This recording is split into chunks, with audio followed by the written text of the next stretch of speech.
Good morning everyone, welcome to new classes. Guys, आज का हमारा लेक्चर है रेयर अर्थ एलिमेंट्स पर। एक्चुअल एक्चुअल में इसका कंटेक्स्ट क्या हुआ मैं आपको बताना चाह रहा हूँ। आंध्रा की जो कोस्ट लाइन है वहाँ पर रेयर अर्थ एलिमेंट्स काफ़ी ज़्यादा पाए जाते हैं।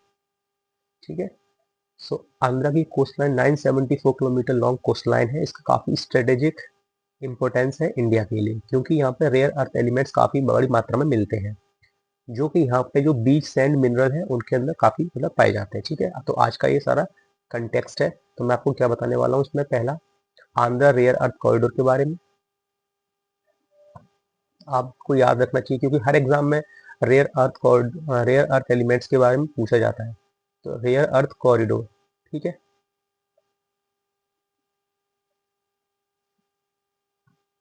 ठीक है, ये बताने वाला हूँ आपको मैं। देखिए, स्ट्रेटेजिक सिग्निफिकेंस। आंध्रा का स्ट्रेटेजिक सिग्निफिकेंस क्या है? देखो, पहली बात तो इसकी जो 974, ये जो कोस्ट लाइन देख रहे हो आप, पूरा ये पूरा यहाँ इस कोस्ट लाइन यहाँ कोस्ट लाइन तक पूरा बीच सैंड मिनरल बेल्ट है इंडिया की, वन ऑफ द रिचेस्ट। ठीक है। दूसरा, ये आप देख रहे हो, ये तुम्हारा है श्रीकाकुलम, श्रीकाकुलम और नेल्लोर इन साउथ। ये वाला पार्ट नेल्लोर इन साउथ, यहाँ से लेकर पूरे यहाँ तक श्री कालाकुलम से नेल्लोर तक पूरा 974 किलोमीटर कोस्ट लाइन में हमारे सैंड मिनरल बेल्ट है। इसके अंदर हमें रेयर अर्थ एलिमेंट्स मिलते हैं। ठीक है, तो ये इसका इम्पोर्टेंस है इस एरिया का। एंड इसके अलावा 30 to 35% ऑफ इंडिया का मोनाजाइट रिजर्व हमारा इसी एरिया में मिलता है। अब आपको मैं बताना चाह रहा हूँ, अब जैसे आपने ये देखा मोनाजाइट रिवर, मोनाजाइट रिजर्व्स, ठीक है। अब देखो, इससे क्या होता है, इससे हमारा थोरियम निकल के आता है। ठीक है, और थोरियम क्या है हमारा, ये हमारा फ्यूचर फ्यूल है। और फ्यूचर फ्यूल कैसे है वो मैं आपको अभी बताऊंगा।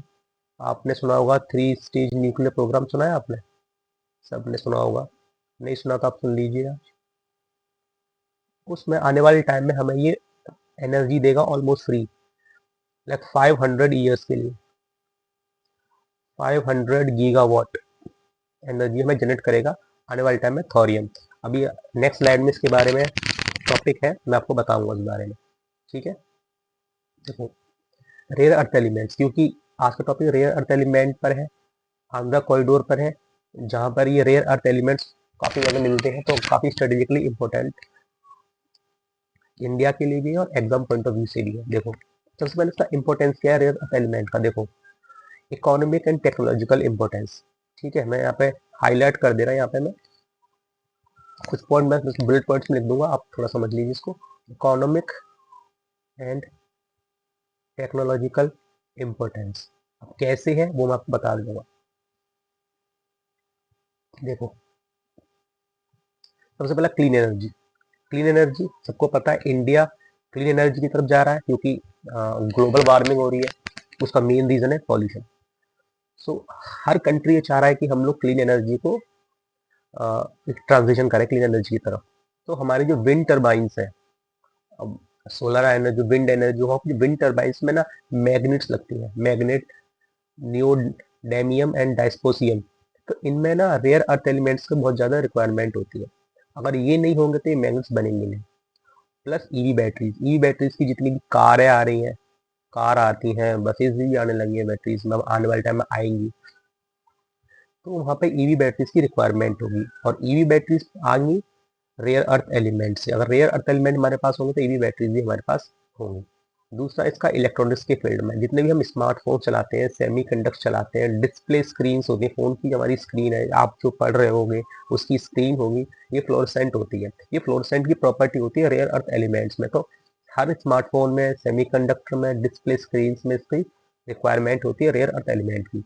दूसरा, defence sector. Defence sector aerospace में कैसे, जितने भी हम गाइडेड मिसाइल गाइडेड सिस्टम चलाते हैं, जैसे कि हमें अगर किसी एनिमी की अगर इसको टारगेट करना है, तो हमने कोई मिसाइल अगर हमने इसके लिए छोड़ी और तो इसको टारगेट करने के लिए उसको कोई प्रिसाइशन चाहिए, तो उसमें हमें रेयर एलिमेंट्स की रिक्वायरमेंट होती है, जितने भी रडार्स होते हैं, जेट्स होते हैं, इंजन्स होते हैं, वहाँ पे भी हमें रेयर एलिमेंट की रिक्वायरमेंट काफ़ी ज़्यादा होती है। हेल्थ केयर सेक्टर में जितने एमआरआई कराते हैं या फिर मेडिकल इमेजिंग कराते हैं, वहाँ पे भी वो जो मशीन्स होती हैं उनमें रेयर एलिमेंट लगता हुआ है।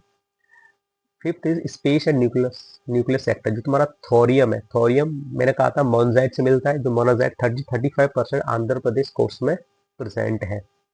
ये हमारा फ्यूचर न्यूक्लियर फ्यूल है, जैसे मतलब 3 स्टेज न्यूक्लियर प्रोग्राम में बताया था मैंने आपको भी, तो वहां पर इसकी रिक्वायरमेंट है। ठीक है, तो पहला पॉइंट, दूसरा point, third point, fourth and fifth, ये बस आप इतना याद रखना है। इसको हमें कहाँ का रिक्वायरमेंट है, एक क्लीन एनर्जी के लिए रिक्वायरमेंट है इसकी, हमें इलेक्ट्रॉनिक्स में हमें काफ़ी ज़्यादा रिक्वायरमेंट है, डिफेंस सेक्टर में, health care sector, space and nuclear sector. ठीक है, ये हमारे फील्ड्स हैं जहाँ पे हमें रेयर अर्थ एलिमेंट्स काफ़ी ज़्यादा यूज होते हैं।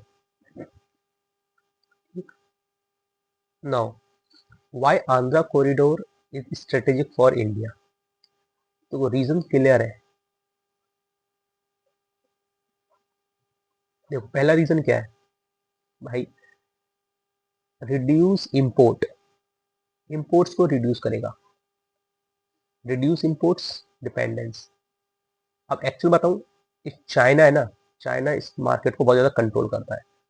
एक टाइम था China 90% rare earth element produce करता था, लेकिन अब वो 60% करीब हो गया है। ठीक है, और इंडिया का सबसे बड़ा राइवल चाइना ही है भाई, इंडिया वर्सेस चाइना हर जगह होता है ना। अब इसका कंट्रोल रेयर अर्थ एलिमेंट पर है, और हमारा, हमें रेयर अर्थ एलिमेंट हर, ऑलमोस्ट हर सेक्टर में चाहिए, हमें हर सेक्टर में रेयर अर्थ एलिमेंट चाहिए। अगर चाइना जिस दिन भी ब्लॉक करना चाहेगा, हमें प्रॉब्लम होगी। सो हमें ये, अगर हमें इंपोर्ट को रिड्यूस करना है, तो हमें इस फील्ड में काम करना पड़ेगा, रेयर अर्थ एलिमेंट में काम करना पड़ेगा। ठीक है, पहला रीजन, सबसे मेन रीजन ये है। दूसरा, आत्मनिर्भर भारत। हम आत्मनिर्भर भारत की बात करते हैं, हर फील्ड में बात करते हैं, तो क्यों ना हमें इस फील्ड में भी आत्मनिर्भर बनना चाहिए।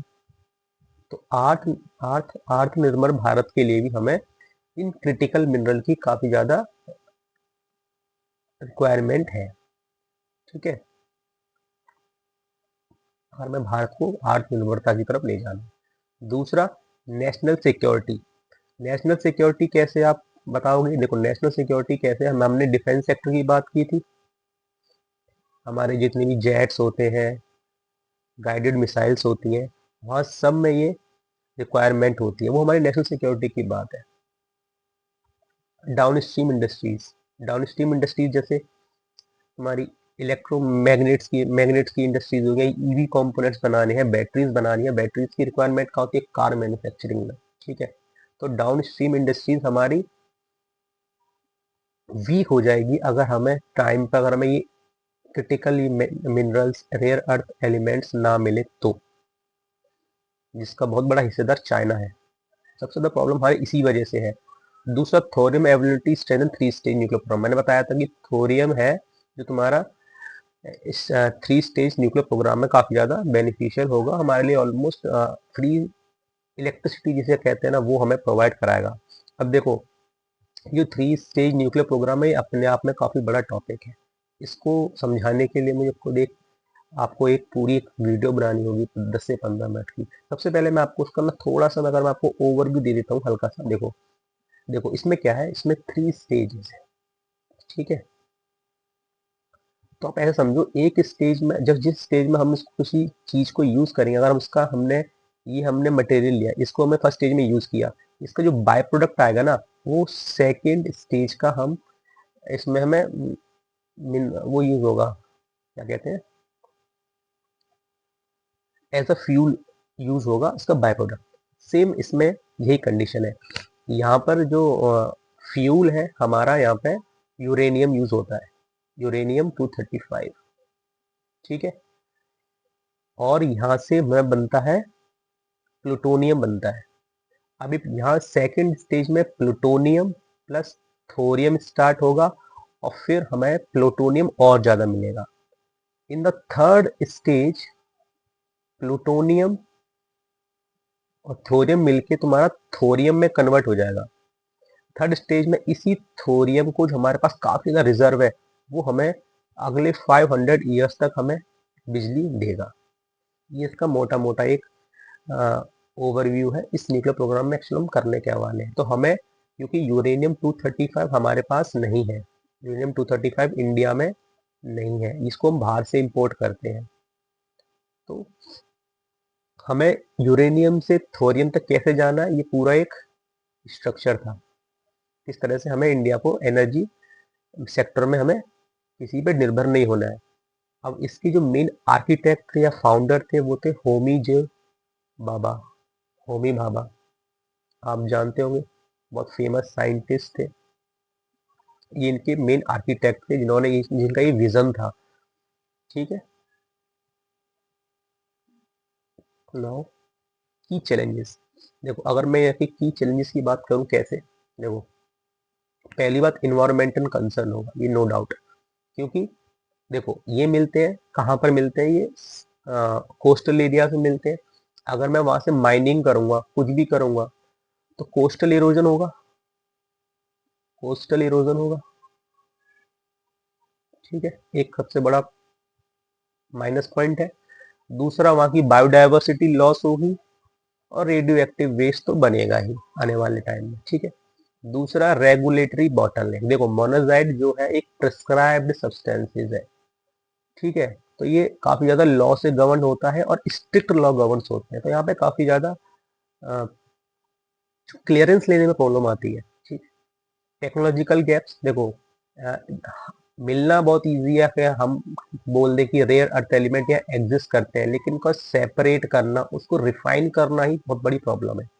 इसी चीज के इसीलिए इसको रेयर अर्थ एलिमेंट बोलते हैं। भाई रेयर अर्थ एलिमेंट क्यों बोलते हैं, रेयर अर्थ एलिमेंट क्यों बोलते हैं? देखो इस रेयर का मीनिंग ये नहीं है कि ये अर्थ पे मिल ही नहीं रहा है, इसका मतलब ये इसकी ना प्रोसेसिंग करना, एक्सट्रैक्शन करना ये काफी ज्यादा डिफिकल्ट है, काफी रेयर है, इजी नहीं है, इसीलिए इसको रेयर अर्थ एलिमेंट बोलते हैं।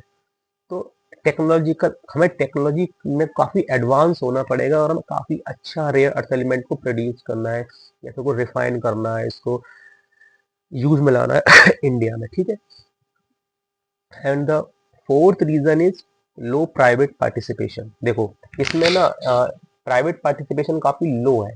इसमें मेनली जो ये तुम्हारी पब्लिक प्राइवेट सॉरी गवर्नमेंट की कंपनी है, तो प्राइवेट प्लेयर्स इसमें कम है, तो इस चीज को मैं बढ़ाना होगा।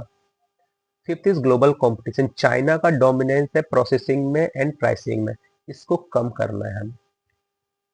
ठीक है, now government initiative and policy support. देखो क्रिटिकल मिनरल लिस्ट आर ई रिकॉग्नाइज एज स्ट्रेटेजिक, हमारी एक इम्पोर्टेंट मिनरल लिस्ट है 2023 में थी, उसमें R E rare earth element को एक काफी स्ट्रेटेजिक इंपॉर्टेंस रिकॉग्नाइज किया गया है कि काफी ज्यादा इंपॉर्टेंस है, तो उनके लिए डिफरेंट पॉलिसीज बनाई गई है।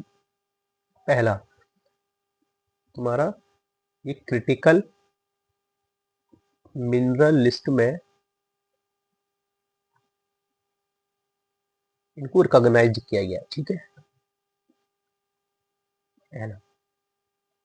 सेकंड है नेशनल मिनरल पॉलिसी 2029, इसमें तुम्हारा वैल्यू एडिशन और एक्सप्लोरेशन पे काफी फोकस किया गया है। रेयर अर्थ एलिमेंट की नेशनल मिनरल पॉलिसी। ठीक है, इसमें जो फोकस किया गया है एक्सप्लोरेशन पे, वैल्यू एडिशन पे। Third amendment to mine and mineral act. हमारी जो मैंने बोला था कि प्राइवेट सेक्टर का रोल कम है, तो इन प्राइवेट सेक्टर को एनकरेज करने के लिए माइंस एंड मिनरल एक्ट्स में अमेंडमेंट्स भी करे जा रहे हैं और किए गए हैं। India Australia India US mineral partnership for tech and supply chain. India Australia की, इंडिया यूएस की मिनरल पार्टनरशिप भी की गई है और सप्लाई चेन के लिए, टेक्नोलॉजी के लिए, टेक्नोलॉजी देने के लिए। Fourth is expansion of IREL mining and separation capacity. IREL में बताया था मैंने, जो तुम्हारी इंडिया की कंपनी है, गवर्नमेंट कंपनी है, इसको सेपरेशन कोस्टल एरियाज में काफ़ी ज़्यादा इसका एक्सपेंशन किया गया है कि उसको और ज़्यादा काम दिया गया है कि आप जल्दी से जल्दी अच्छे से अच्छा काम कीजिए इस फील्ड में। और उसका वे फॉरवर्ड क्या होगा? देखो, वे फॉरवर्ड क्या है इसका, मतलब आगे हमें क्या करना है इस फील्ड में, उसकी बात करना चाह रहा हूँ मैं। पहला, end to end R E value chain. देखो, हमें यहाँ पे माइनिंग भी करनी है, इसकी प्रोसेसिंग भी करेंगे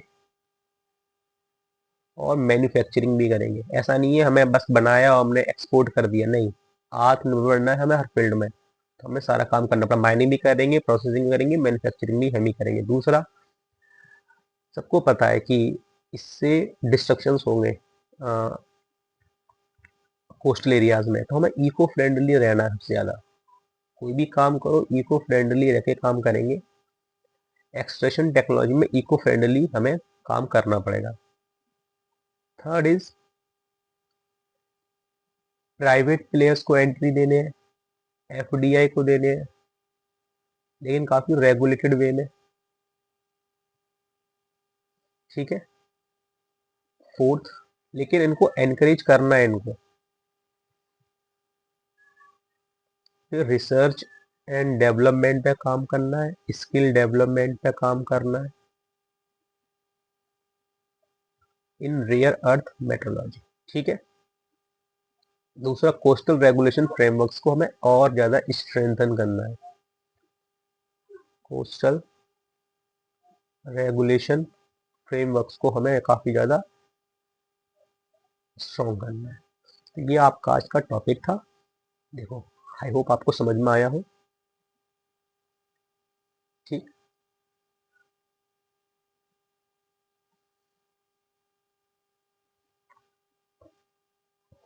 थैंक यू,